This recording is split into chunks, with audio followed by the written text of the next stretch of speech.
Le Coran, de l'arabe al-Quran, qui signifie récitation ou lecture, est le livre fondateur de l'islam, une religion partagée par plus d'1 milliard de fidèles dans le monde.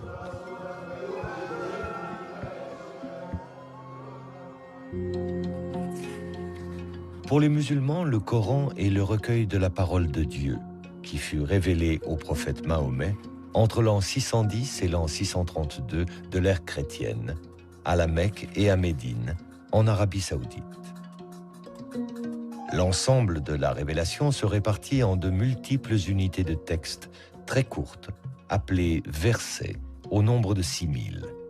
Dans le Coran, ces 6000 versets sont regroupés en 114 chapitres, appelés sourates, identifiés par un titre de longueur variable et organisés selon un classement précis, des sourates les plus longues aux sourates les plus courtes.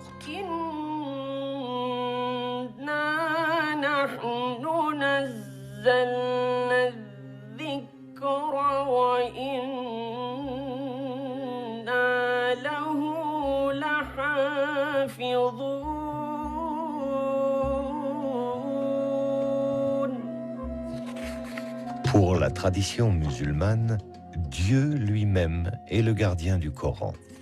C'est-à-dire qu'il n'y aurait eu tout au long de son histoire qu'une seule et unique version du texte coranique, inchangée depuis 14 siècles.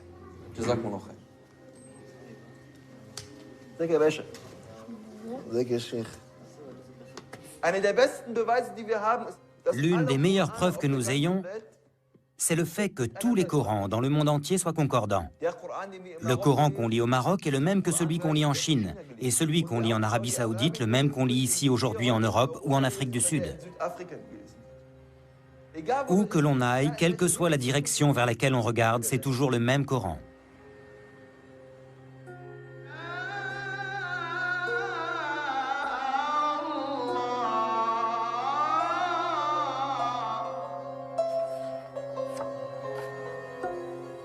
Ce dogme d'un Coran immuable, pilier de la tradition musulmane, allait pourtant être remis en question par des scientifiques européens à la suite d'une découverte totalement inattendue.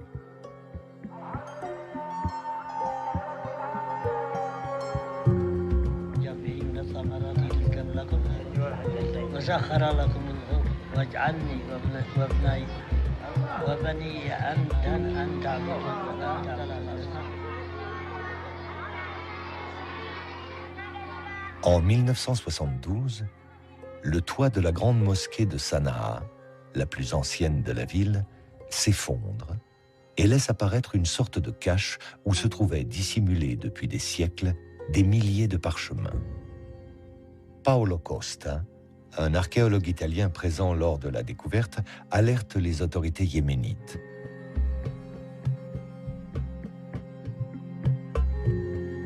Il s'agirait de fragments de Corans anciens. Une équipe de chercheurs européens procède à une datation au carbone 14 et confirme. Ces fragments datent du tout premier siècle de l'islam, vers l'an 680 de l'ère chrétienne.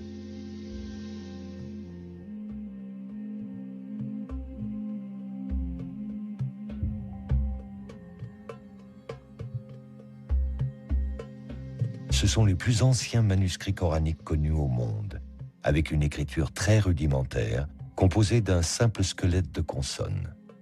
Un fonds inestimable aux yeux des scientifiques européens pour la connaissance de l'histoire du livre saint de l'islam. Ce fonds est actuellement en cours d'étude et c'est par ce biais que l'on a eu de nouvelles informations sur la transmission du texte coranique dans les premiers temps de l'islam. Et c'est là où l'on a découvert pour la première fois un manuscrit qui présentait une séquence différente des sourates de celle qui est canoniquement admise. Une organisation différente de l'ordre des sourates, mais aussi l'existence de palimpsestes, des fragments sur lesquels le texte initial aurait été effacé et remplacé par un autre. La présence également de mots étrangers, non arabes. En clair, des différences notables par rapport au Coran tel qu'il est aujourd'hui. Le Coran aurait donc eu, comme les autres livres saints, une histoire. Au cours du 1er siècle de l'islam, le texte coranique, son écriture, son organisation, la forme même du livre ont visiblement évolué. Suivant l'expansion de cette nouvelle religion, suivant les conquêtes de nouveaux territoires, l'émergence de versions concurrentes, les jeux de pouvoir religieux et politiques. Une histoire des origines qui s'écrit aujourd'hui entre tradition islamique et analyse scientifique et qui appelle les chercheurs européens et les musulmans à croiser leurs récits et leurs savoirs.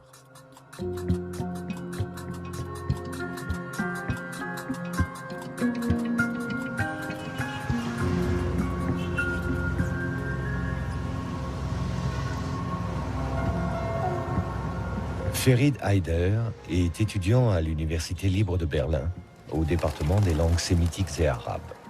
Mais en tant qu'imam, il est à ce titre porteur de la tradition musulmane. Un enseignement qu'il a reçu à l'Université Al-Azhar du Caire, haut lieu du savoir islamique.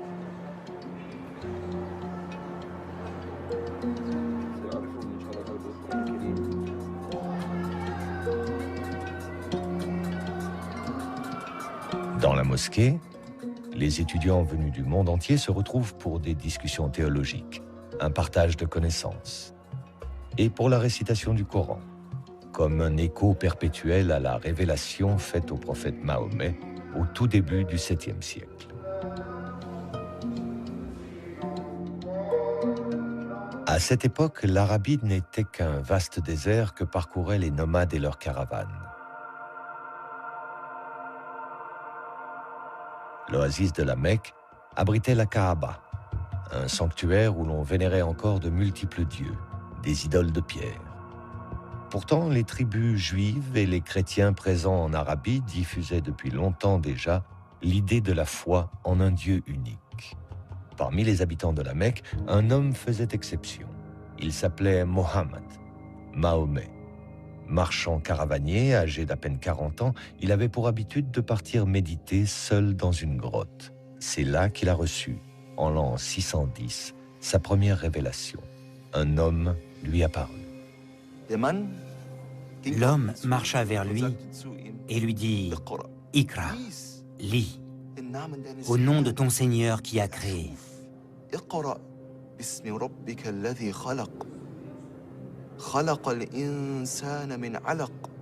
Qui a créé l'homme d'une adhérence. Lis. Ton Seigneur est le très noble.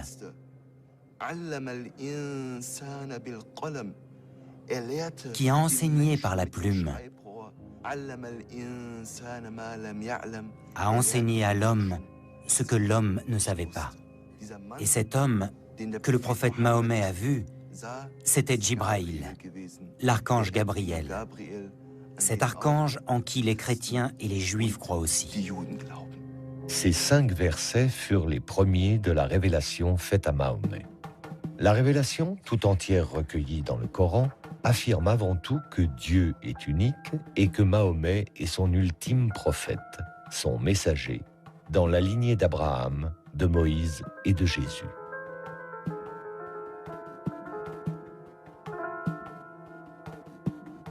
Elle aborde aussi les grands thèmes de la soumission à Dieu, de la récompense des fidèles ou du jugement dernier. Elle annonce enfin la venue d'une communauté nouvelle, celle des musulmans, et édicte les lois qui vont la régir sur le plan des rituels religieux, de l'organisation sociale, de la politique. Au fur et à mesure qu'il les recevait, Mahomet partageait ses révélations avec Khadija, sa femme, puis avec son cousin Ali et ses amis proches, qui allaient former son premier cercle de fidèles, les compagnons. Ensemble, ils apprenaient par cœur chacune des révélations que le prophète continuait de recevoir. Ils les récitaient inlassablement pour ne rien en oublier.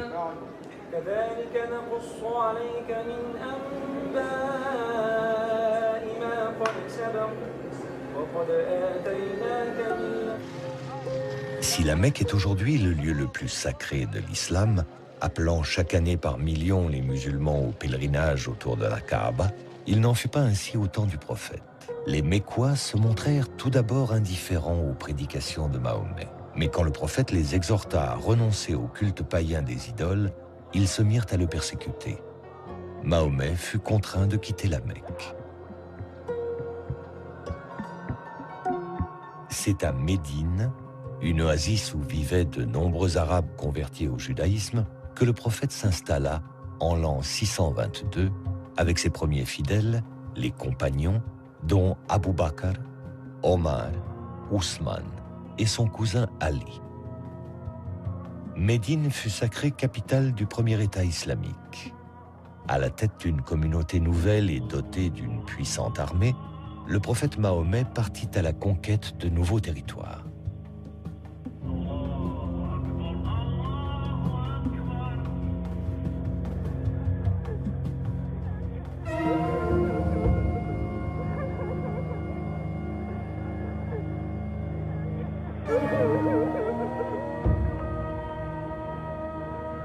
Le prophète meurt en l'an 632.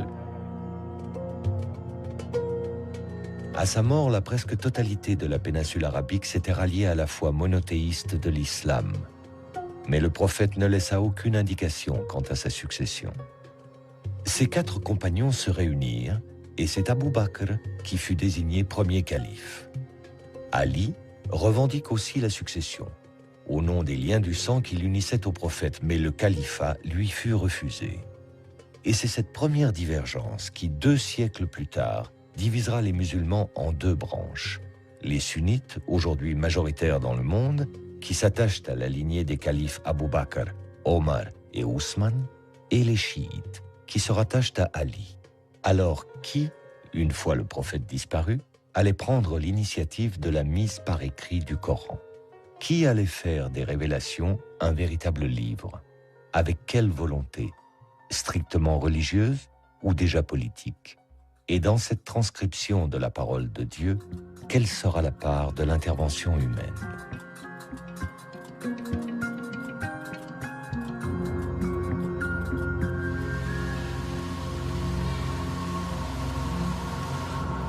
François Desroches est l'un des spécialistes mondiaux de l'histoire des manuscrits arabes. C'est à la Bibliothèque nationale de France, où est conservée l'une des plus importantes collections de manuscrits anciens, qu'il travaille actuellement sur des Corans provenant de Damas et du Caire. En tant que paléographe et codicologue, il applique au Coran une double analyse, à la fois de l'histoire de l'écriture et de l'histoire des codex, les plus anciennes formes de livres reliés.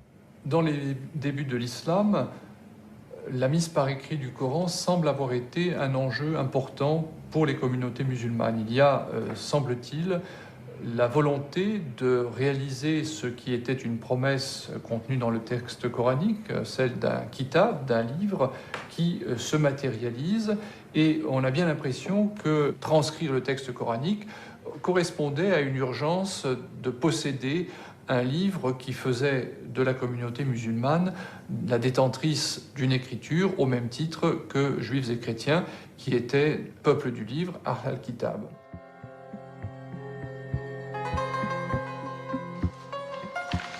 Le manuscrit arabe 328 est l'un des plus anciens exemplaires du Coran aujourd'hui connu. Écrit sur du parchemin, de la peau de mouton, il est daté de la seconde moitié du 7e siècle.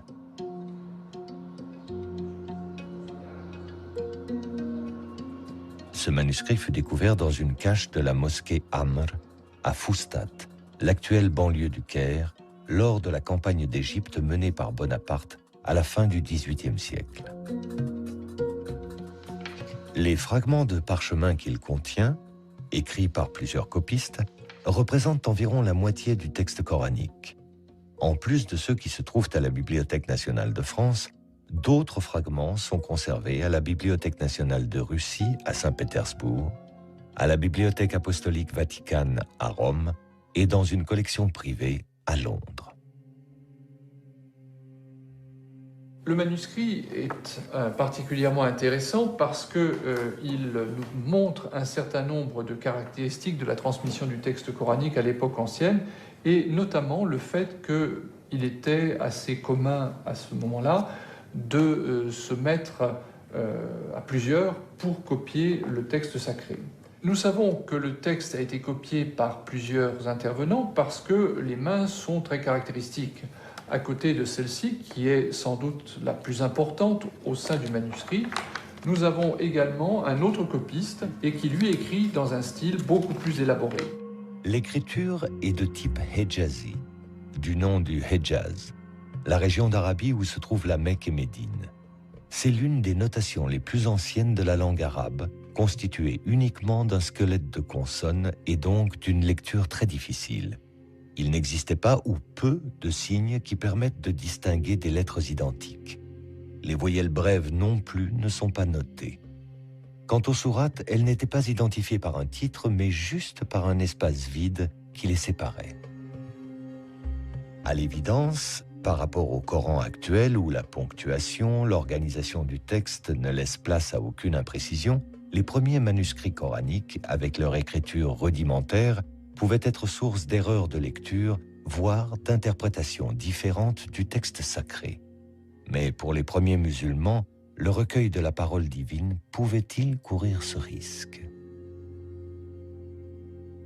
Ce que l'on sait de l'usage de l'écriture dans l'Arabie ancienne, je veux dire par là l'Arabie du 7e siècle de notre ère, montre que ce que l'on souhaitait avant tout quand on utilisait l'écriture, c'était disposer d'un aide-mémoire, c'est-à-dire non pas quelque chose qui permettait une lecture autonome, mais un support pour permettre de retrouver le texte mémorisé par l'utilisateur et capable de subvenir à d'éventuelles défaillances de mémoire en lui donnant les moyens de retrouver le texte lui-même. C'est en tous les cas ainsi que plusieurs spécialistes expliquent les débuts de la notation, par exemple de la poésie arabe, qui se faisait avec des aides-mémoires qui n'étaient pas destinées à circuler comme des livres, mais plutôt comme des notes. Pour le Coran, il semble qu'il en a été de même et que ce que l'on cherchait avant tout quand on était en train de copier un texte comme celui que j'ai sous les yeux, c'était d'avoir grosso modo un fil directeur pour retrouver le texte lui-même.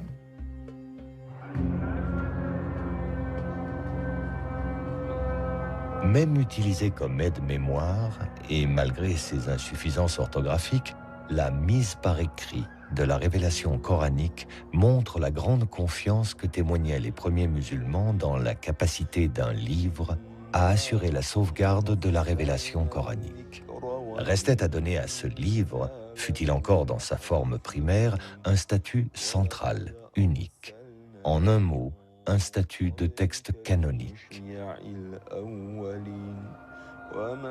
C'est à cette tâche que s'est consacré le calife Ousmane, troisième successeur du prophète Mahomet, et dont le récit de la tradition musulmane a établi précisément les conditions et les enjeux.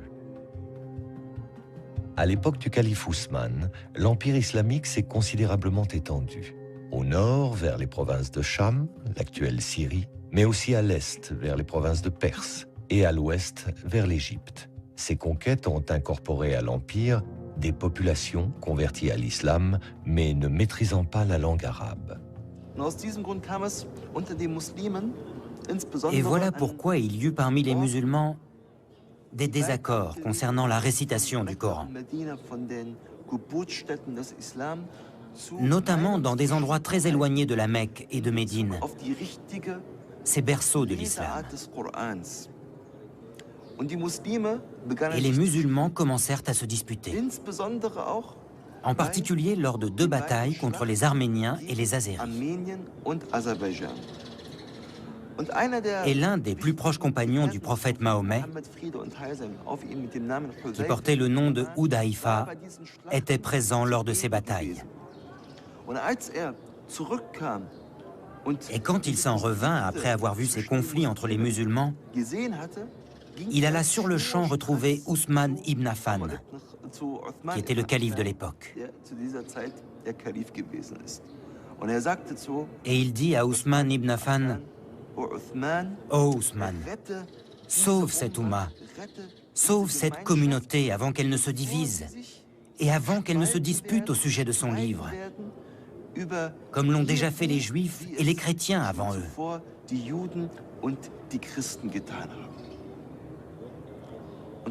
Et Ousmane ibn Affan prit cet avertissement très au sérieux.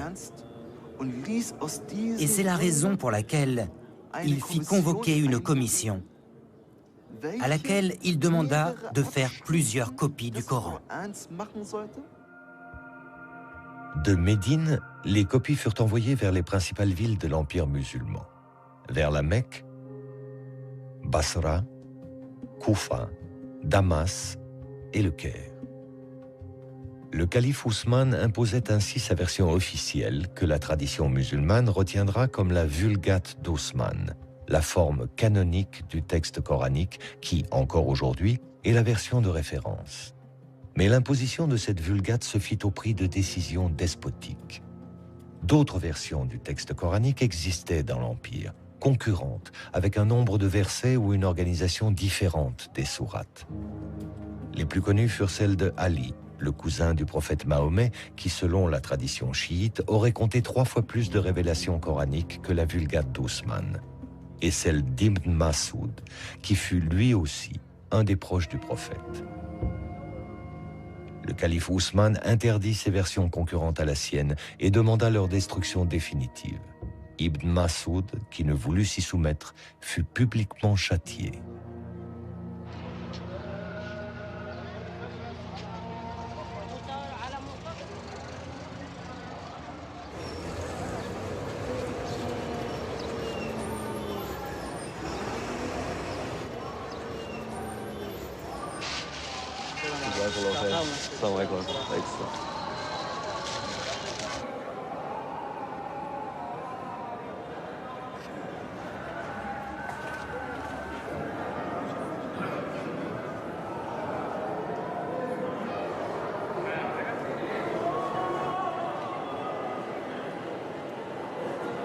La Vulgate ousmanienne, objet de foi autant que de pouvoir, fut portée au rang d'objet de dévotion par la tradition musulmane.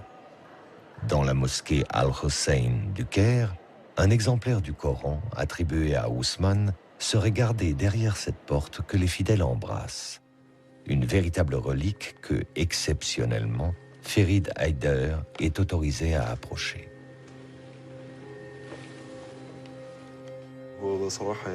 À vrai dire, c'est un très grand moment pour moi.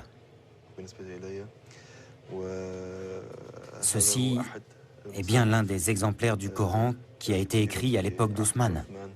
Que Dieu soit satisfait de lui. Tout simplement, on s'accorde pour dire que ce Coran est l'une des 6 copies que le calife Ousmane avait ordonné d'écrire.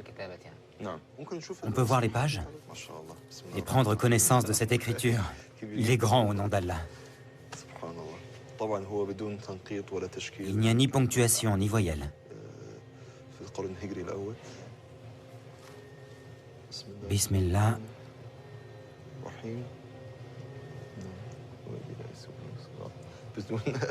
Sans ponctuation et sans voyelle, cette sourate est très difficile à lire.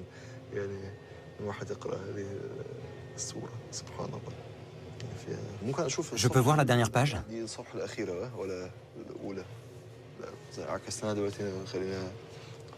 C'est la dernière, celle-ci?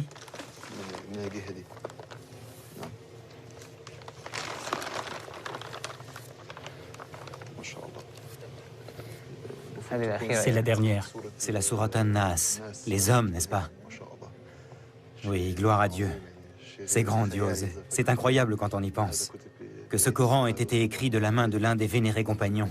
Que Dieu soit satisfait d'eux. Il y a d'autres informations que l'on doit connaître au sujet de ce Saint Coran? Ce Coran pèse 80 kg. 80 kg, c'est très lourd. Oui, c'est très lourd. Et il fait combien de pages? 1087 feuillets. Combien? 1087 feuillets. Ah.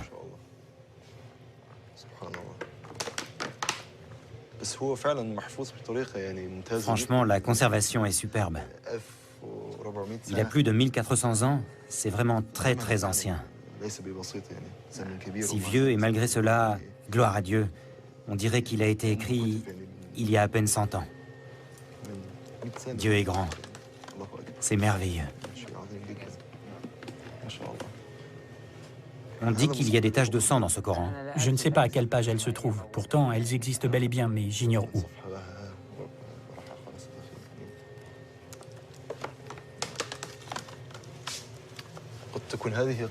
Est-ce que ça pourrait être ça, les marques de sang? Elles existent bien, mais elles sont effacées. Vous voulez dire qu'elles ne sont pas visibles? Non, pas très visibles. D'autres Corans, aussi volumineux et tachés de sang, sont répertoriés dans le monde musulman, à Istanbul et à Tachkent, en Ouzbékistan pour les plus connus. Considérés comme contemporains du calife Ousmane par la tradition musulmane, aucun d'eux n'a pu être historiquement daté, les scientifiques y voyant plutôt des copies tardives du 8e ou 9e siècle. La légende qui les accompagne, en revanche, reflète bien une vérité historique attachée au Coran. Le règne d'Ousmane fut une longue crise. Après 10 années d'un pouvoir despotique, en l'an 656, il fut assassiné dans son palais de Médine, entouré de Corans, précise la tradition, expliquant ainsi les taches de sang califales sur les pages du texte sacré. Les révoltés auraient accusé Ousmane d'avoir imposé par la force sa seule version officielle du Coran. Le Coran, c'était plusieurs livres et toi, tu les as réduits à un seul. Allusion directe aux versions concurrentes d'Ali et de Ibn Masoud, détruites sur ordre d'Ousmane. Ali, qui avait revendiqué la succession par ses liens de sang avec le prophète Mahomet, fut porté au pouvoir. Mais son règne tourna court. Ali fut destitué par un jeune gouverneur de Syrie, du nom de Muawiyah, un proche du calife Ousmane. Ali est assassiné à son tour. Muawiyah s'empara alors du pouvoir et fonda en l'an 661 la puissante dynastie des Omeyyades. Une dynastie sunnite qui allait régner sur l'empire musulman à partir de sa nouvelle capitale, Damas.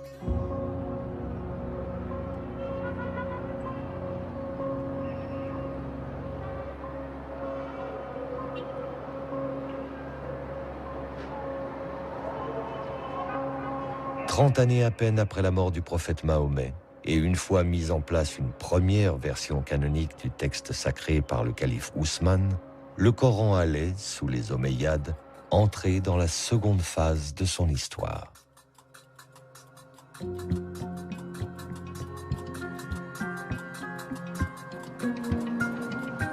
En déplaçant sa capitale de Médine à Damas, l'Empire musulman situait désormais le siège de son pouvoir religieux et politique dans un environnement plus complexe, voire plus hostile que ne l'était l'Arabie. Il fallut d'abord faire face à la révolte des chiites, menée par le fils d'Ali, Hussein, qui sera massacré à Karbala, en Irak, décapité par les armées omeyyades lors d'une bataille.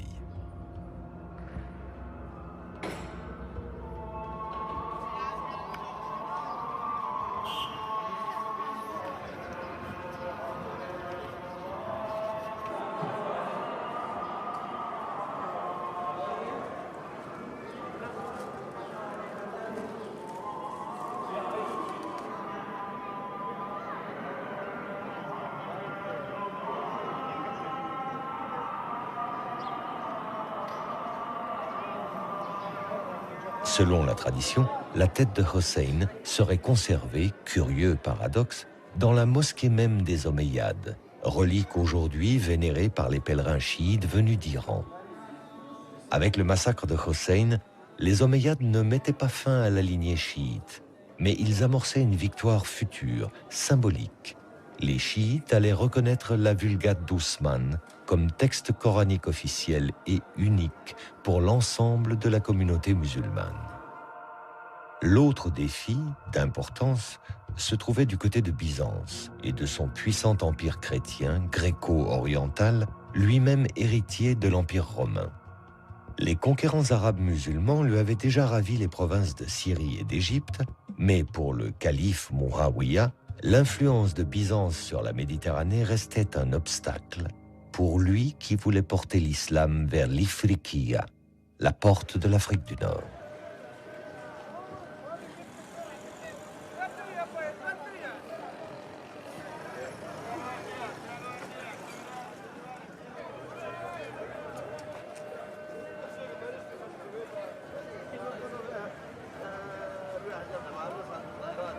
En l'an 670, le calife y envoie l'un de ses généraux qui fit de Kérouan, en Tunisie, le point de départ de l'islamisation du Maghreb et de la diffusion du Coran d'Ousmane.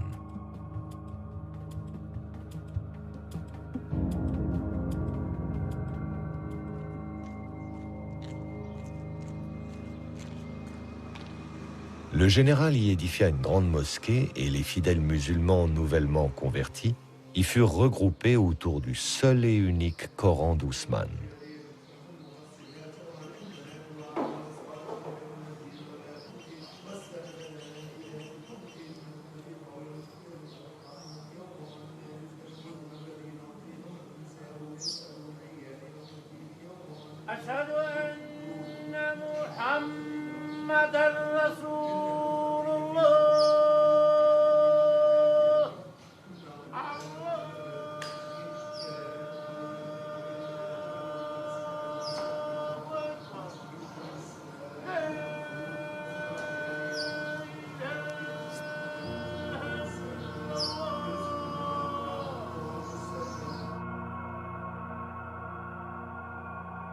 Au Coran apporté par les troupes omeyyades vinrent s'ajouter ceux que les copistes kérouanais commençaient à produire sur place. Ils allaient ainsi constituer l'une des plus grandes bibliothèques coraniques des premiers temps de l'islam, et dont il subsiste aujourd'hui une rare collection de quelques dizaines de milliers de fragments.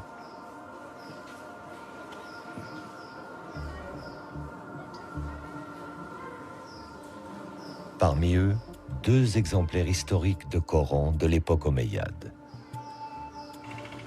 Considéré aujourd'hui comme patrimoine de la ville, témoin de l'histoire de Kérouan, l'analyse de ces Corans anciens fut récemment confiée à François Desroches.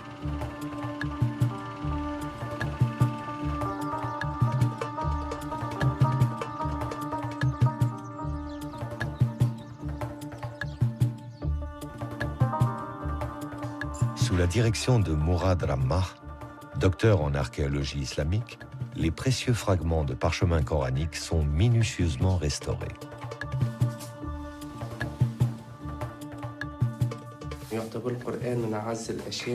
Le Coran est considéré comme l'une des choses les plus précieuses pour la communauté musulmane. Le Coran occupe une place très particulière dans le cœur de chaque musulman. C'est pourquoi, lorsque je restaure un manuscrit sur lequel sont écrits des versets du Coran, cela éveille un autre restaurateur en moi. Quand je restaure un manuscrit, en général, j'essaie de faire la plus belle restauration possible, de la plus belle forme, pour que le manuscrit se conserve au mieux. Mais quand je restaure un manuscrit coranique, ça me procure un sentiment de plénitude, un sentiment de bonheur réellement indescriptible. Car on préserve une chose investie d'une valeur culturelle et humaine qui, pour l'islam, est unique.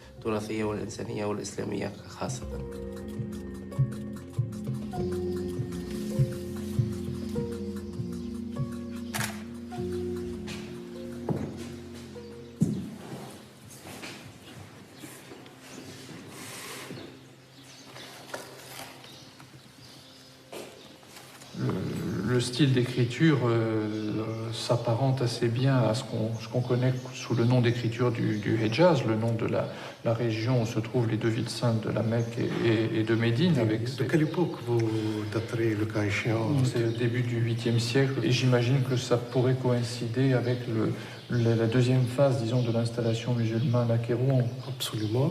Ça aurait pu effectivement être un des moyens d'islamisation du pays avec cette présence d'une collection de Coran à la grande mosquée de Coran.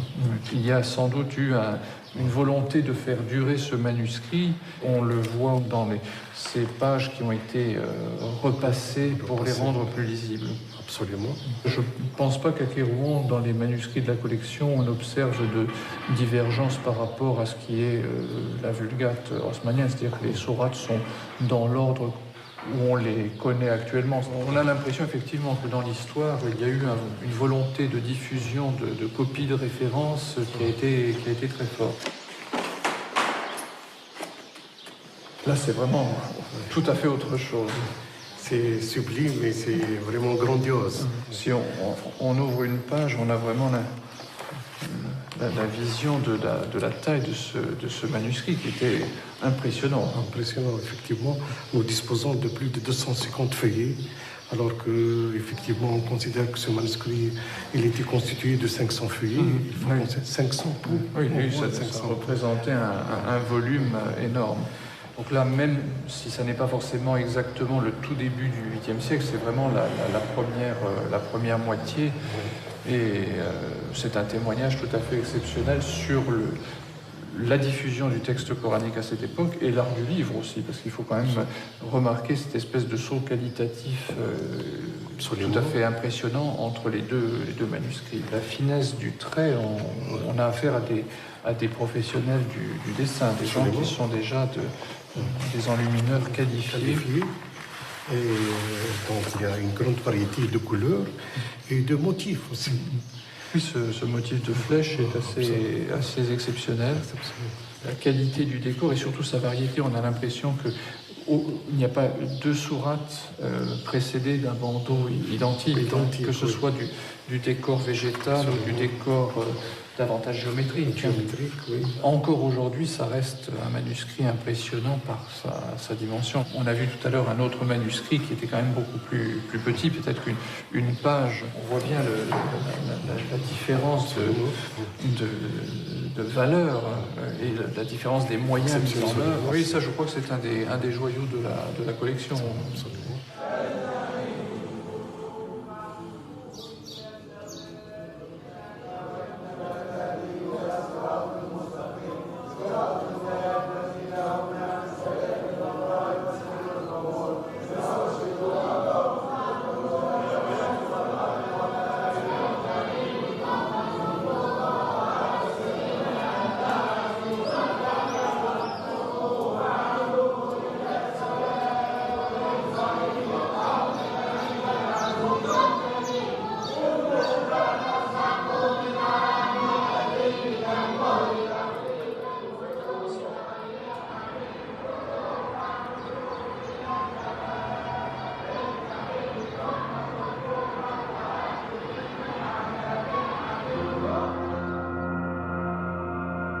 Avec des territoires conquis de la Méditerranée aux confins de l'Asie centrale, l'islam pouvait affirmer sa puissance face à l'empire chrétien de Byzance comme troisième et dernière religion révélée.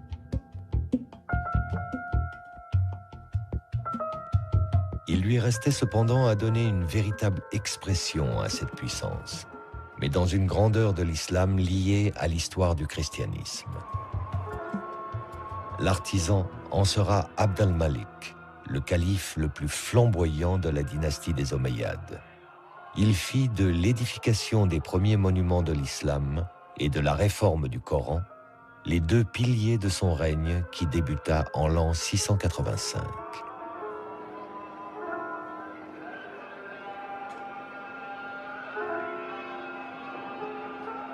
Sur l'emplacement même de la mosquée, avant que la région ne soit conquise par les musulmans, se trouvait une petite église dédiée à Saint Jean le Baptiste, une figure chrétienne présente dans le Coran sous le nom de Yahya. Son tombeau fut gardé au centre de la salle de prière et il est toujours, aujourd'hui, vénéré par les musulmans.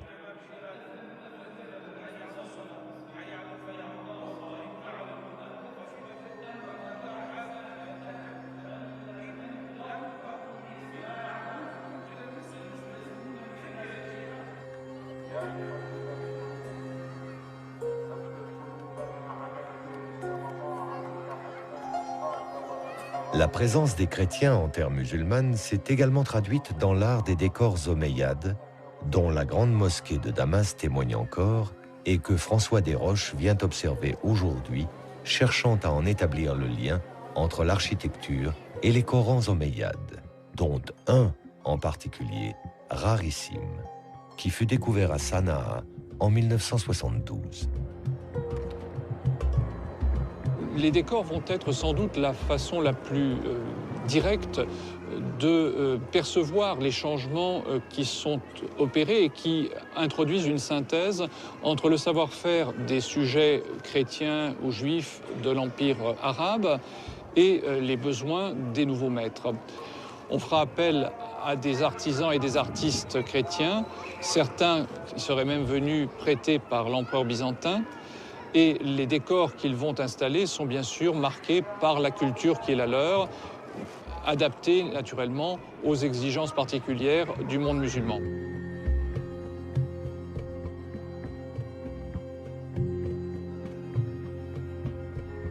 On peut faire des parallèles extrêmement précis entre ces mosaïques chrétiennes dont je parlais à l'instant et les décors des Corans. Dans les enluminures qui ornent les Corans d'époque omeyyade, on peut peut-être trouver une trace de l'influence de ces grandes constructions.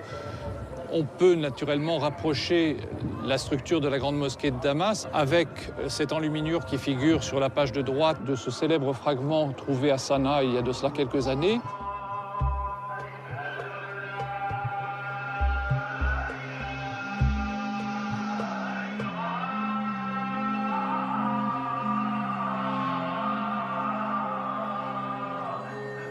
Dans un empire où les musulmans non arabes sont désormais majoritaires, il fallait, pour le pouvoir omeyyade, souder la communauté musulmane, lui donner une cohérence, une unité. Comme lors des califats précédents, le Coran en sera l'outil, mais plus comme un simple aide-mémoire comme il a pu l'être jusqu'alors avec son écriture rudimentaire.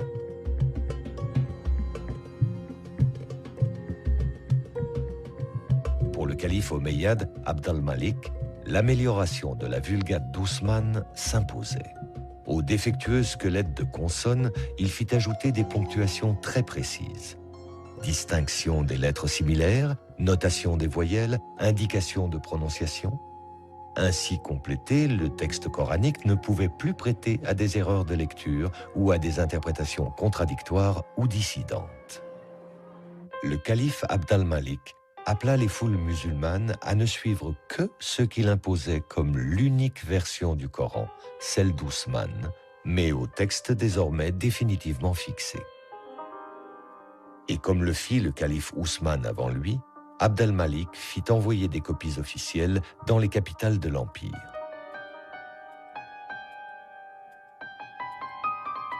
Moins d'un siècle à peine après la disparition du prophète Mahomet, l'islam, au même titre que les deux religions révélées, détient son livre. L'œuvre du calife Ousmane et sa volonté d'un Coran unique et unifié sont enfin accomplies.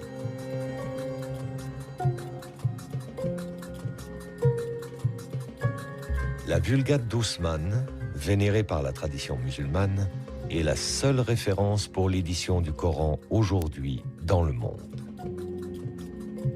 Mais l'histoire des origines du Coran n'a pour autant pas encore livré tous ses mystères. Une inestimable collection de photographies qu'on croyait à jamais disparues vient de réapparaître. Entre les années 1920 et 1930, Gotthelf Bergstrasser, un chercheur orientaliste allemand, parcourut la Méditerranée de la Turquie au Maroc en passant par Damas et le Caire jusqu'aux grandes bibliothèques européennes à la recherche de Corans du 1er siècle de l'islam. Il en photographia les pages par milliers, constituant ainsi l'une des plus riches sources d'informations sur l'histoire du Coran. Dans la lignée des grands orientalistes allemands, Gotthelf Bergstrasser avait pour projet d'approfondir la recherche sur le texte coranique. Mais son rêve s'est achevé, en pleine guerre, en 1944. L'Académie des sciences de Bavière a été bombardée. On déclara les archives détruites, anéanties. Les archives de Bergstrasser avaient été en fait volontairement dissimulées, peut-être par crainte à l'époque d'engager une analyse du Coran probablement jugée trop sensible. Retrouvées en 2007, elles ont été confiées à une unité de recherche de l'Académie des sciences humaines de Brandebourg, appelée Corpus Coranicum, et dirigée par le professeur Angelika Neuwirth. Pour elle et son équipe, le fonds photographique de Bergstrasser, par sa richesse, augure de plusieurs années de recherche passionnantes et soulevant l'enthousiasme des scientifiques européens, comme avaient pu le faire il y a plus de 30 ans les fragments de Sanaa au Yémen. Que va-t-on découvrir? Quels secrets ces archives vont-elles révéler de l'histoire du Coran au premier temps de l'islam?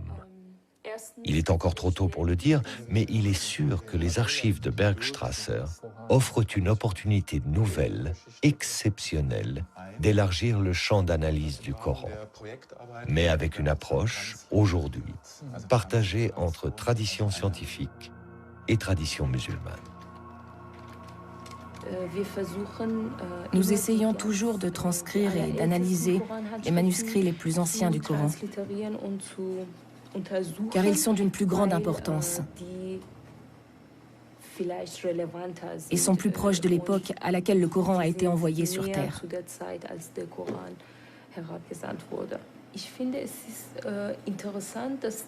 Il me semble intéressant que les musulmans s'impliquent eux aussi dans ces travaux.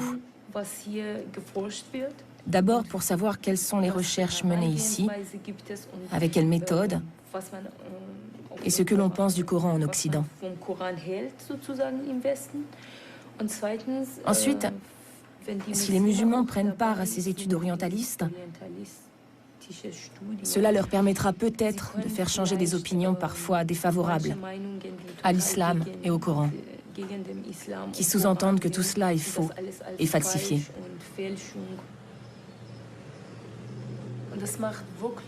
C'est vraiment passionnant de transcrire ces manuscrits coraniques. On voit par exemple, quand on lit une sourate, la 20e sourate par exemple, je l'ai transcrite 3 ou 4 fois. Et maintenant, je la connais par cœur. Et petit à petit, je comprends ce qu'ont ressenti à l'époque les gens qui lisaient le Coran. Moi, je trouve que c'est très utile de collecter des manuscrits et de les examiner. C'est très important pour les musulmans, parce que, en tant que musulmans, nous partons bien sûr du principe, comme il est dit dans le Coran d'ailleurs, que c'est Dieu qui a préservé le livre, avec les moyens dont disposent les hommes, bien sûr.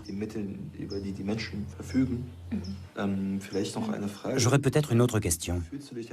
Comment ressens-tu finalement, en tant que musulmane, le fait de participer à un tel projet qui est quand même dirigé et qui a été mis en place par des orientalistes, c'est-à-dire par des scientifiques non musulmans?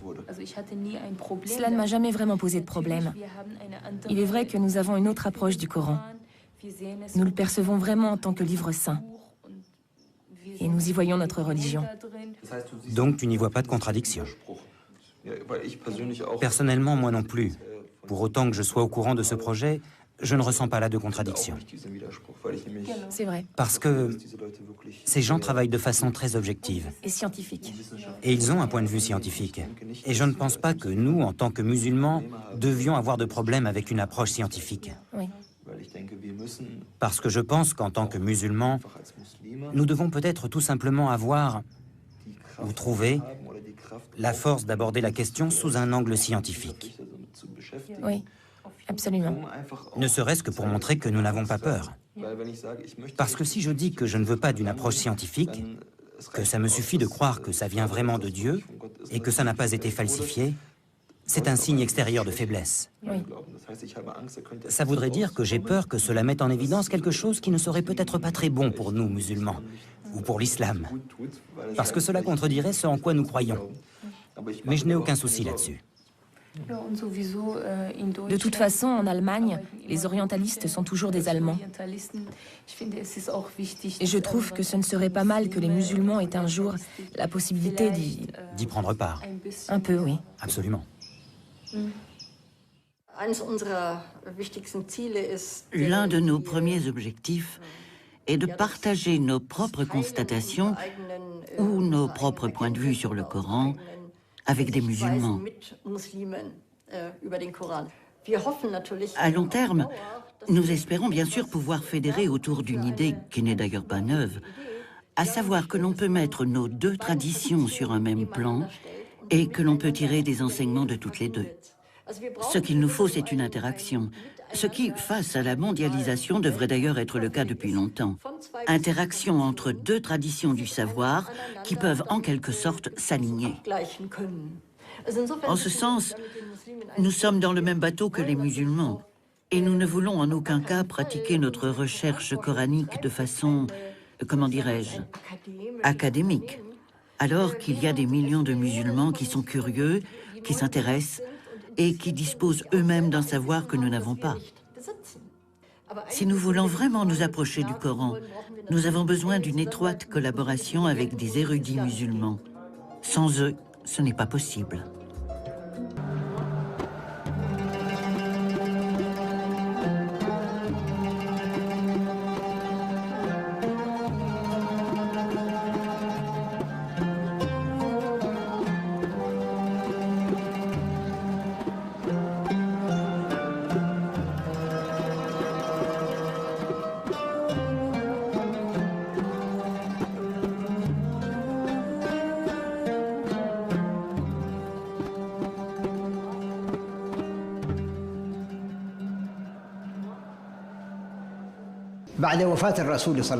Après la mort du prophète, Dieu le bénisse et lui accorde le salut, quelle attitude allait-on adopter?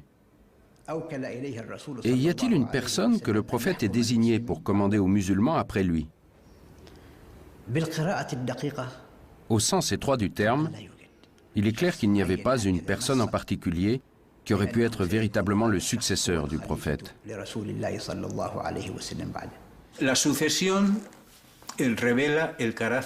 La succession met en lumière le double caractère de tout État musulman à venir, le caractère religieux et le caractère politique. Du point de vue religieux, Mahomet ne pouvait avoir de succession, puisqu'il est le sceau de la prophétie.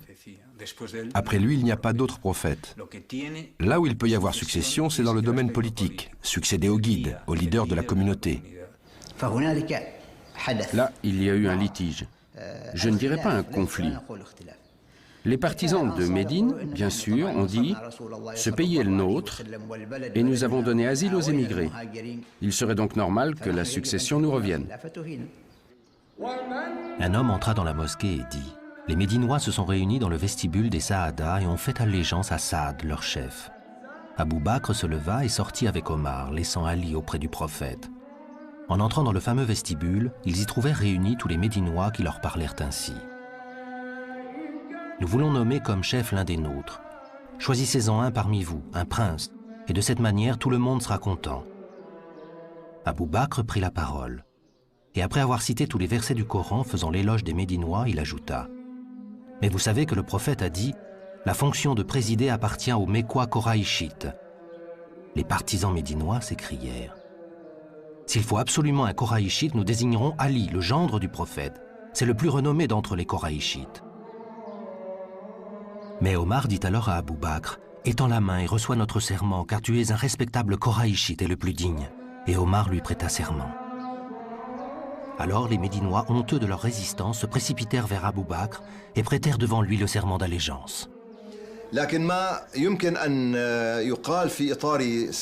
ce qu'on peut dire à propos de cette réunion, c'est qu'elle marquait le début du conflit qui allait traverser l'État arabe médiéval. Un conflit politique et culturel. Ce conflit devrait nous permettre de découvrir les prémices des différents schismes religieux et intellectuels. Ces courants ne sont qu'une réaction à ce qui s'est passé pendant cette réunion du vestibule. Et nous allons constater que cet état de fait va se refléter dans la lecture du texte coranique même. Lorsque la nouvelle se répandit à Médine, Abou Soufian, l'ancien chef des Koraïchites païens, converti lors de la prise de la Mecque, dit à Ali « Pourquoi abandonnes-tu le pouvoir à Abou Bakr, qui est du clan le plus insignifiant d'entre les Koraïchites? Quant à moi, je n'y consens pas. » Ali répliqua « Il y a longtemps que tu es l'ennemi de l'islam. » Abou Bakr, informé du propos d'Abou Soufian, fit appeler le fils aîné de celui-ci et lui confia le gouvernement de la province de Syrie. Apprenant la promotion de son fils, Abou Soufian vint le soir même faire allégeance au premier calife. Le corps du prophète gisait abandonné dans sa maison. Occupé à cette affaire de succession, personne ne songeait à son enterrement.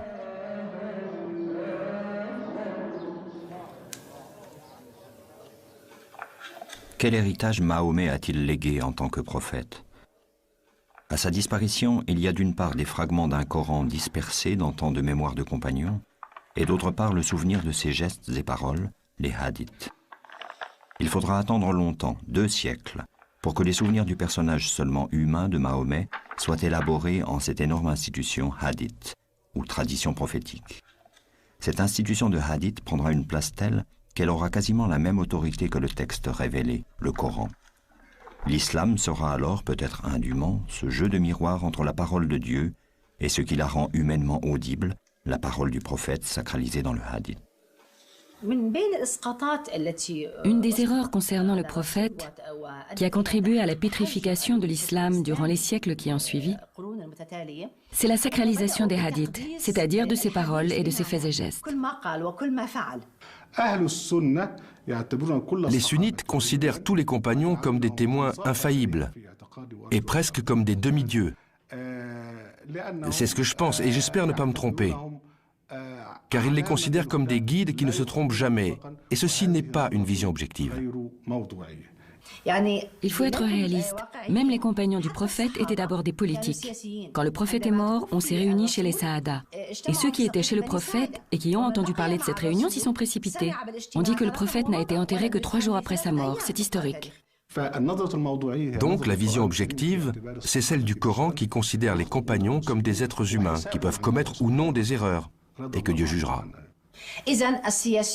Donc les politiques se partageaient le pouvoir et luttaient pour l'avoir. C'est dans ce contexte que des hadiths ont été rajoutés, qui donnent un caractère surhumain à un simple individu qui disait « je ne suis qu'un homme ». La tradition insiste sur le fait que Mahomet distinguait bien, quand il parlait, l'ordre du révélé et les paroles qui étaient les siennes en tant qu'homme. Il interdisait que celles-ci soient d'une manière ou d'une autre consignées. Pourtant, beaucoup plus tard, à la lumière de cette affaire de succession, un hadith va opérer comme un symbole et devenir une jurisprudence politique. حدثت مع السيدة فاطمة بنت رسول الله عليه الصلاة والسلام مع سيدنا أبو بكر اللي هو الخليفة الأول من خلفاء الرسول عليه الصلاة والسلام. القصة إنه المسلمين كانت غنائمهم كبيرة كتير من خيبر، وكان الرسول عليه الصلاة والسلام له حصة من هي الغنائم اللي هي كانت أرض فدك، وأرض فدك معروف إنه هي أرض خصبة فيها أشجار مثمرة وما إلى ذلك.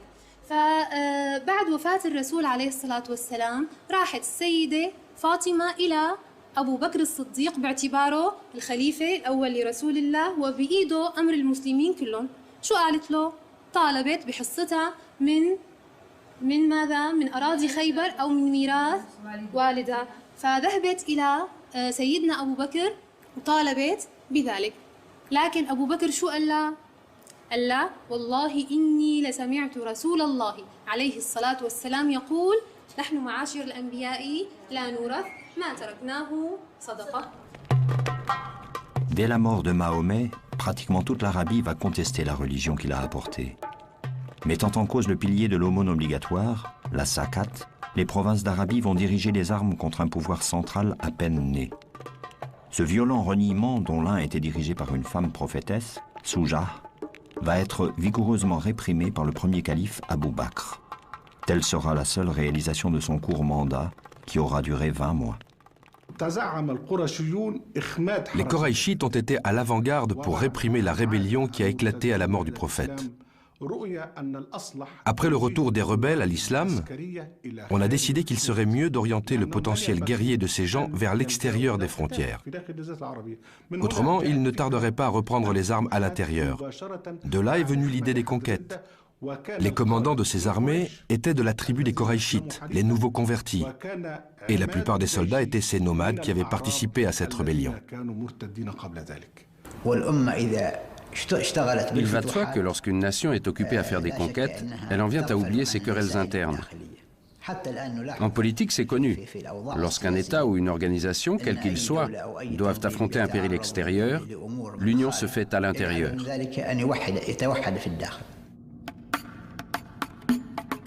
Deux puissances sont considérées comme opposées à l'islam.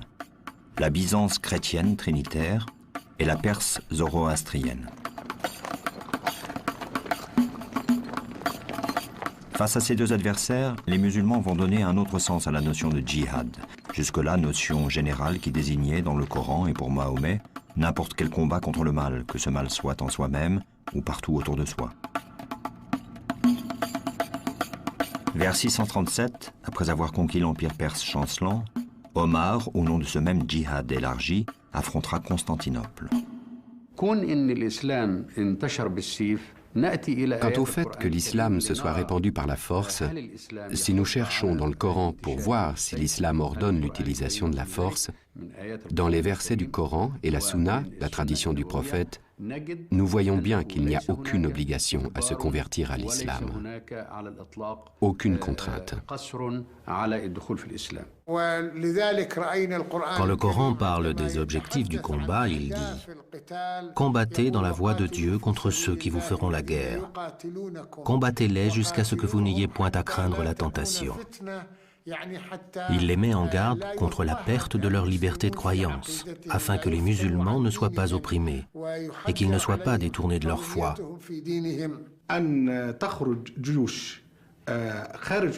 Mais lorsque les musulmans sortent de leurs frontières et donnent à choisir entre la conversion, le paiement d'une dîme ou le combat, cela n'a rien à voir avec la législation coranique.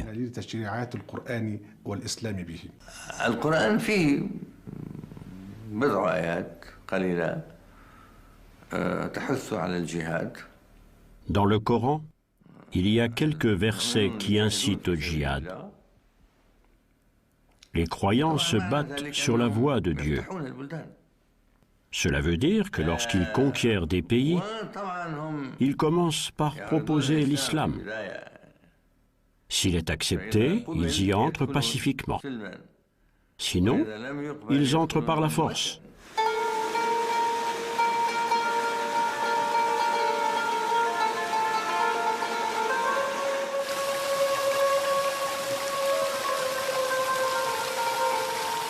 Les incroyants n'ont-ils pas vu que les cieux et la terre étaient cousus, et que nous les avons décousus, que de l'eau nous avons donné vie à toute chose? Sourate 21, verset 31.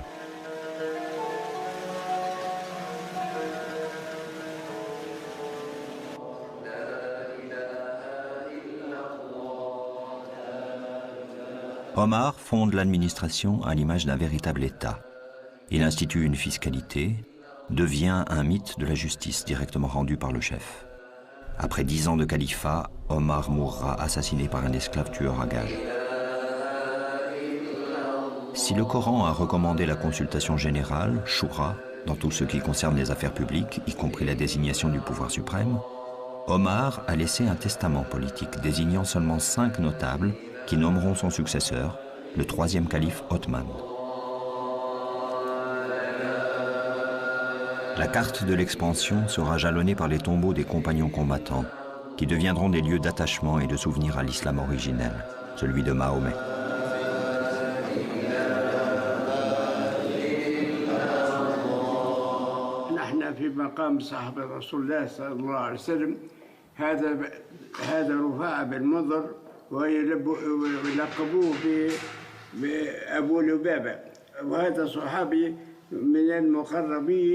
مع سيدنا محمد نبينا ما خرج مع النبي للجهاد في غزوة بدر ثم رد من ثنية قال يا أبا لبابة أرجع للمدينة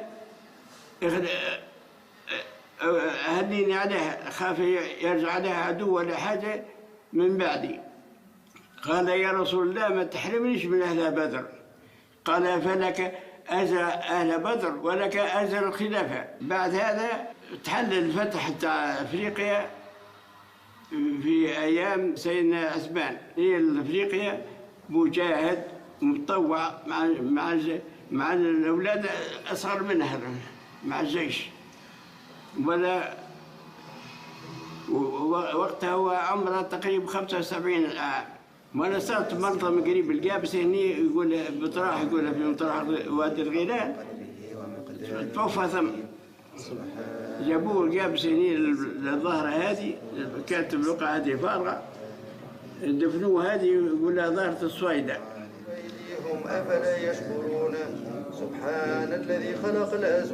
Au fur et à mesure que les conquêtes se poursuivaient, la mort sur les champs de bataille de nombreux compagnons, témoins des faits et gestes du prophète, rendait urgente une tâche délicate, la compilation du Coran.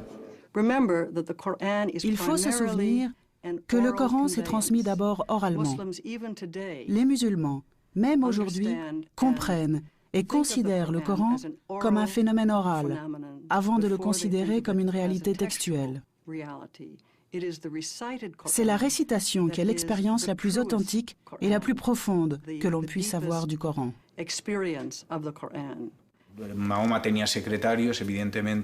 Mahomet avait des secrétaires, bien évidemment. Il leur répétait la révélation qui était alors transcrite sur les matériaux qu'il trouvait à portée de main. Mais il n'y avait pas de véritable ordonnancement. Il y avait des lectures, mais c'était surtout une tradition orale. Les fidèles de la première heure apprenaient et connaissaient par cœur le Coran. Le souci de rassembler ces fragments épars du Coran originel dicté par le prophète a sans doute été celui d'Abou Bakr, puis d'Omar. Ils ont certainement l'un et l'autre tenté d'en faire un recueil.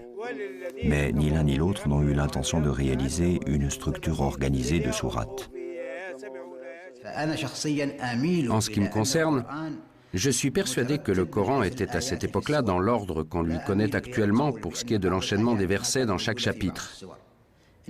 Et je ne crois pas qu'il y ait certains versets qui ne figuraient pas encore dans certains chapitres. Je crois donc que le Coran était là en entier, sauf que les sourates étaient dispersées. Là une sourate, là 2 sourates, là 10. Le Coran a donc été rassemblé du vivant du prophète, mais il était encore sous forme de feuillets épars. La collecte du texte coranique a peut-être commencé pendant les dernières années de la vie de Mahomet, mais elle sera plus active et plus conséquente plus tard, sous le règne d'Omar, et plus particulièrement sous celui d'Othman.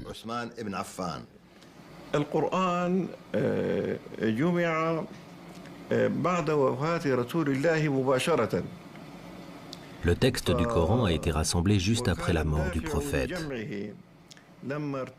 En effet, lors de la rébellion de certaines tribus arabes, de nombreux compagnons qui avaient mémorisé le Coran étaient tombés en combattant, en martyrs.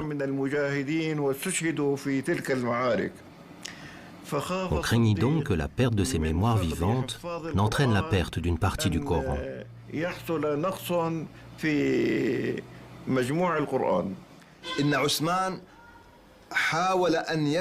Othman a essayé de collecter toutes les planches sur lesquelles étaient écrits les versets du Coran. On entend par planches les peaux d'animaux sur lesquelles on a écrit les versets.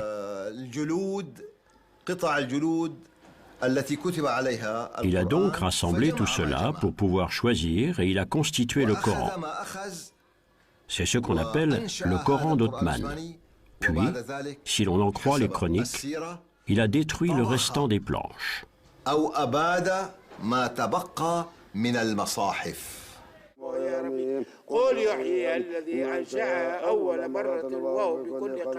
Le compagnon Hudayfa combattait aux confins de l'Arménie. Revenu de l'expédition, il se précipita dans la maison du califat sans même, disent les chroniques, avoir pris le temps de rentrer chez lui. Il tint au calife ce langage. « Accours au secours de cette nation avant qu'elle ne périsse. » Et de quoi serait-elle menacée demanda Othman. Il s'agit du livre de Dieu. J'ai participé à l'expédition d'Arménie qui a rassemblé des combattants venus d'Irak, de Syrie et du Hidjaz. Et j'ai vu les hommes s'affronter. J'en ai entendu qui s'accusaient d'apostasie. Nous allons droit, j'en ai peur, à un désaccord au sujet de notre livre comme celui que juifs et chrétiens connaissent au sujet des leurs.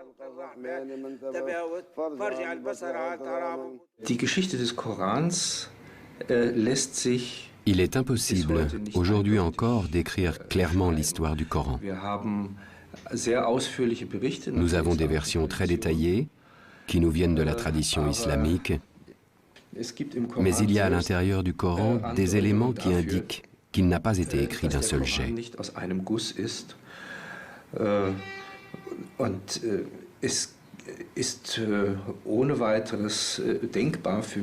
Pour moi, il est imaginable, ou en tout cas très plausible, que le Coran ait continué à se développer, même après la mort du prophète.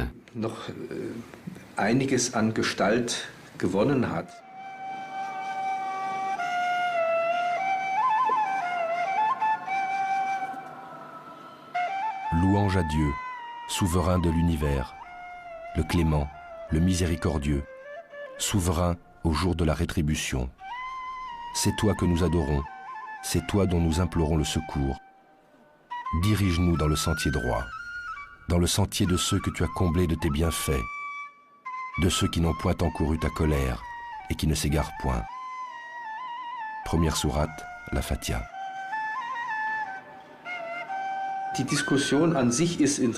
La discussion sur la première sourate est en soi intéressante. Lorsqu'on regarde plus précisément, on voit que c'est comme une prière. Elle est complètement différente du reste du Coran, d'un point de vue littéraire.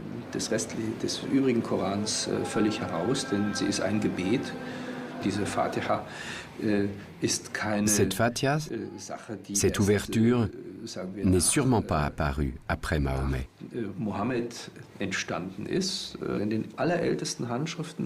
Mais elle s'appelle Fatiha el-Kitab, comme si elle était l'introduction du livre. Ce qui ne veut pas forcément dire que c'est la première sourate du livre, mais plutôt le chapitre d'invitation.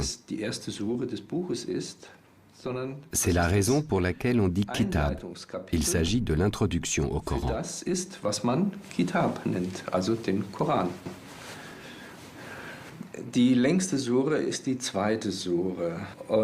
La plus longue des sourates est la seconde.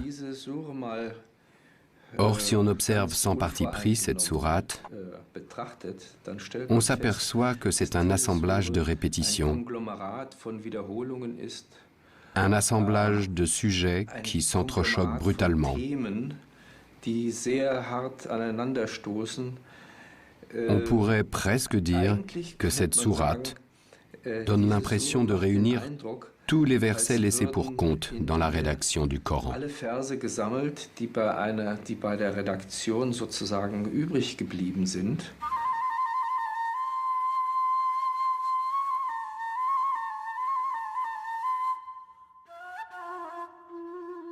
L'entreprise de Othman de faire une entité structurée à partir des fragments et des groupes de versets reçus par Mahomet pendant 23 ans de prophétie peut paraître aujourd'hui assez complexe.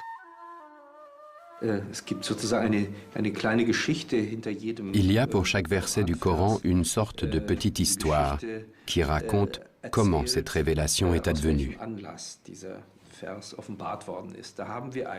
Ainsi, nous pouvons dire que nous connaissons sa continuité historique. Pourquoi n'a-t-on pas suivi cet ordre historique dans le plan du Coran ? Le texte, tel que nous le connaissons, est le reflet d'une décision, d'une mise en ordre, qui sont pour une bonne part artificielles. L'ordre choisi n'est pas inhérent au matériel narratif, au matériel coranique lui-même. Les sourates sont disposées, dans une large mesure, de la plus longue à la plus courte. Mais on aurait aussi bien pu faire l'inverse.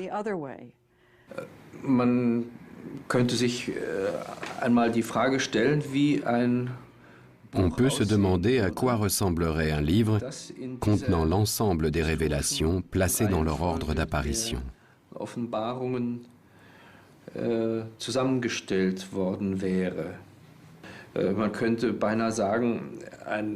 On pourrait presque dire qu'un ordonnancement historique du Coran inverserait l'ordre actuel qui est basé, entre guillemets, sur la longueur des sourates.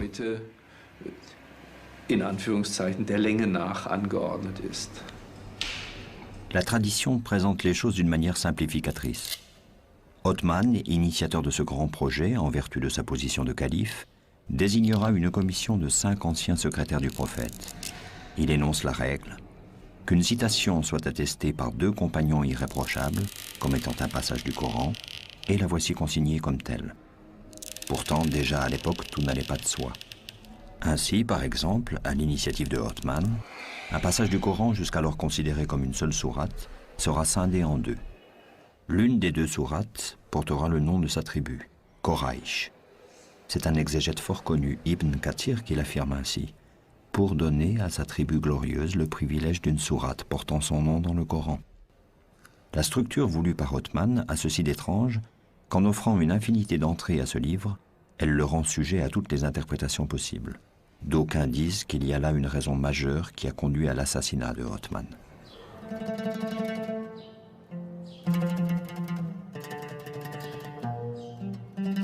Pour enterrer Othman, on le porta sur le battant d'une porte, de sorte qu'on entendait sa tête cogner contre le bois. On le déposa. Et tandis que l'on procédait au rite mortuaire, un groupe de Médinois vint leur dire « Non, nous en jurons par Dieu, vous n'allez pas célébrer pour lui la prière des morts. » Un homme dans le cortège dit « Ainsi vous voulez nous empêcher de célébrer une prière pour lui? Eh bien Dieu et ses anges ont déjà béni son âme. » Ses compagnons conseillèrent à cet homme de s'en tenir là et de se taire. Il obéit. Ils reprirent la dépouille et repartirent en courant. Ils arrivèrent à l'orée du cimetière des croyants. Un Médinois vint à leur rencontre et dit « Par Dieu, non, vous ne l'enterrerez pas dans le carré de l'envoyé de Dieu, et nous ne vous laisserons pas célébrer pour lui la prière. » Ils s'en furent. Arrivés au cimetière juif, ils creusèrent un trou et célébrèrent la prière. Quand ils précipitèrent le corps d'Othman dans le trou, sa fille se mit à hurler. Un des présents lui dit « Dieu m'en est témoin, si tu n'arrêtes pas, je te couperai ce qui te sert à porter les yeux. » Ils l'enterrèrent sans mettre de pierre, se contentant de recouvrir le corps de terre. L'écriture arabe procédait du nabatéen, qui ne traçait que les consonnes, dont plusieurs avaient la même graphie. C'est en cet état que les premières copies du Coran nous sont parvenues. Un même mot pouvait donc avoir plusieurs sens.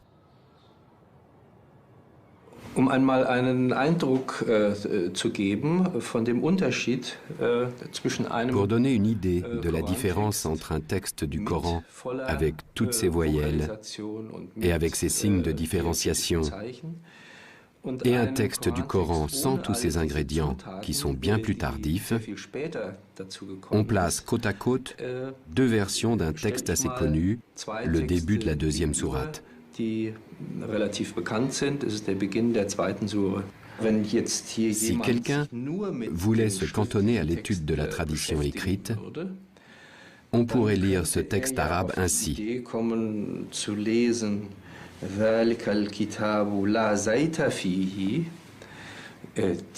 livre ne contient pas du tout d'huile d'olive. Es enthält überhaupt kein Olivenöl. Nun, dieser Schriftzug, ou encore, ce livre ne contient pas le moindre doute. Si on n'a qu'une connaissance théorique, on lira ce livre ne contient pas du tout d'huile d'olive. Il faut donc connaître la tradition orale pour pouvoir le lire avec certitude. Mais il y a aussi des cas où la tradition orale n'a visiblement pas suffi. Et on trouve, à certains endroits, des interprétations extrêmement différentes du texte fondateur de l'islam.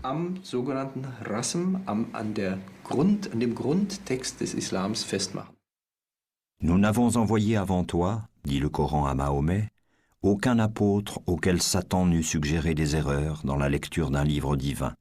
Mais Dieu abroge ce que Satan suggère et affermit le sens de ses signes. Sourate 22, verset 51. En plus des difficultés de déchiffrement, voici qu'apparaît dans le Coran la notion de l'abrogation. Ainsi les fameux versets sataniques, qui ont bien été transmis, même dans leur version intégrale, et qui ont été tout de suite après retirés du Coran.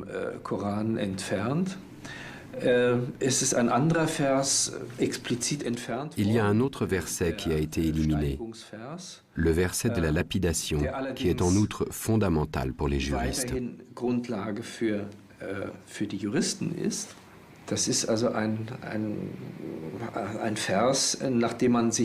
C'est un verset sur lequel on a fondé une pratique juridique. Mais on sait que le prophète l'a fait ôter du Coran.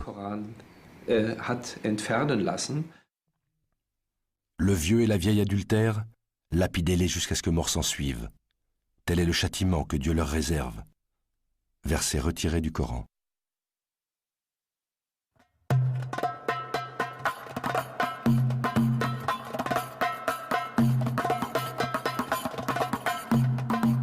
Une fois le texte stabilisé, les sciences coraniques procéderont par de nombreux mécanismes à une stricte codification pour l'exégèse. Le mécanisme le plus complexe est celui de l'abrogation. Un verset peut annuler l'autorité d'un autre du même thème, du seul fait qu'il ait été révélé après. Par exemple, le verset 260 de la sourate 2 dit « Nulle contrainte en religion, voici que la raison émerge de l'égarement ». La portée de ce verset, quand il s'agit de justifier une guerre idéologique, est limitée, voire totalement annulée, en référence à un verset plus tardif, désigné par les exégètes comme étant le verset du glaive. Les mois sacrés expirés, tuez les idolâtres partout où vous les trouverez. Faites-les prisonniers, assiégez-les et guettez-les dans toute embuscade.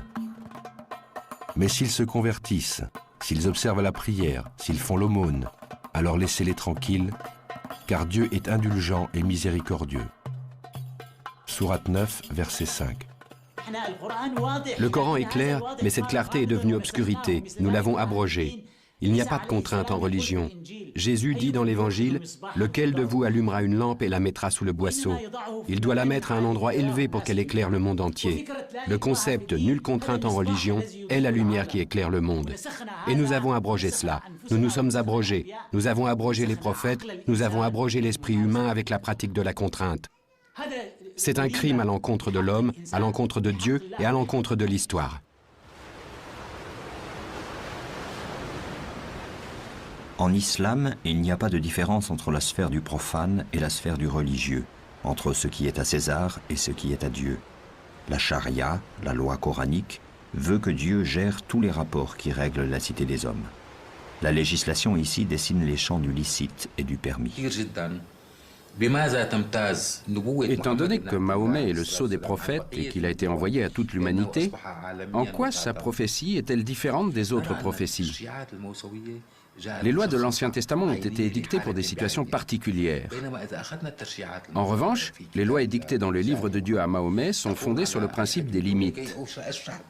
Pour bien vous expliquer cela, prenons par exemple un terrain de football. Ce terrain a des contours extérieurs. Le jeu se passe à l'intérieur du terrain et si le ballon sort, l'arbitre siffle.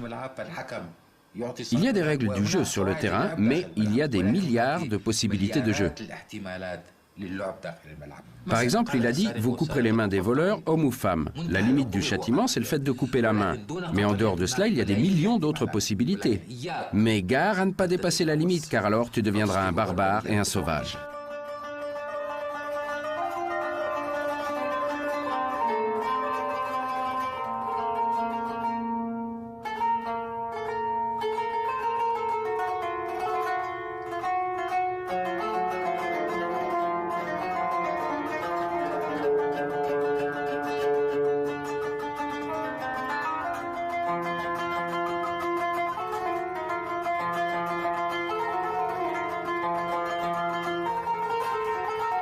Nulle bestiole et nul volatile qui ne forme comme vous des nations. Nous n'avons rien omis dans le livre.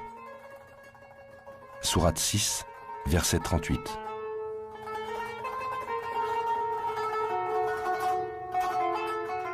Dieu n'a rien omis dans le livre, sauf que la perception des prophètes, comme de tous les humains, est soumise à des lois naturelles de compréhension. Et c'est là que peuvent apparaître l'erreur, l'illusion et l'équivoque. Comme il est dit dans la sourate 3, verset 5, « C'est lui qui t'a envoyé le livre. » Parmi les versets qui le composent, les uns sont explicites, ce sont la matrice du livre, les autres sont équivoques.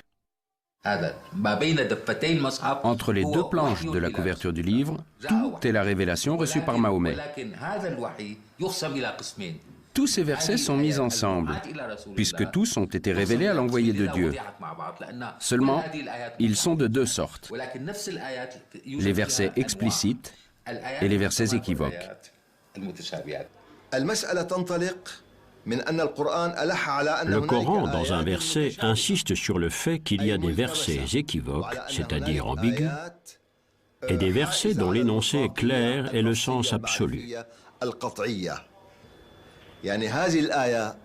Ce verset est l'un des plus importants dans le Coran. Et il a ouvert une porte que plus personne ne peut fermer à une lecture ouverte du texte coranique.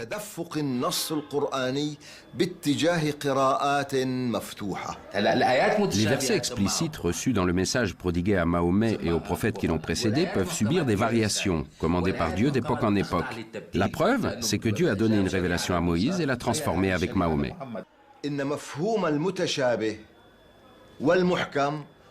Le Coran ne désigne pas explicitement quels versets sont équivoques et quels versets sont explicites. Le Coran ne les définit pas de façon absolue. Leur signification reste ouverte. En conséquence, ce verset, dont le but était de différencier entre équivoque et explicite, est lui-même équivoque, c'est-à-dire ambigu,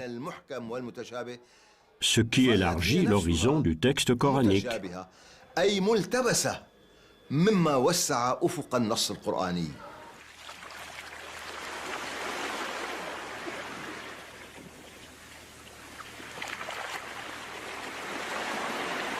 Si la mer se changeait en encre pour écrire les paroles de Dieu, la mer s'épuiserait avant que ne s'épuise la parole de Dieu, quand bien même nous la remplirions une autre fois.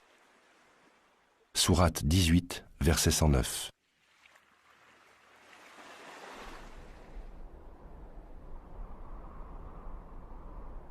En 656, après la mort de Othman, de très nombreux points de fuite vont se dessiner à l'occasion de la Fetna, la sanglante guerre civile du début de l'islam.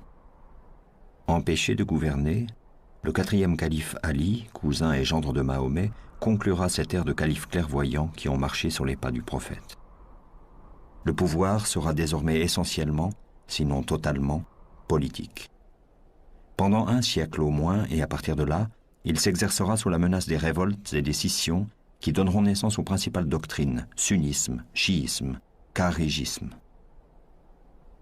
Par-delà ces dissensions, la figure de Mahomet se maintient vive et comme encore présente dans les cités, les villages et chez le petit peuple.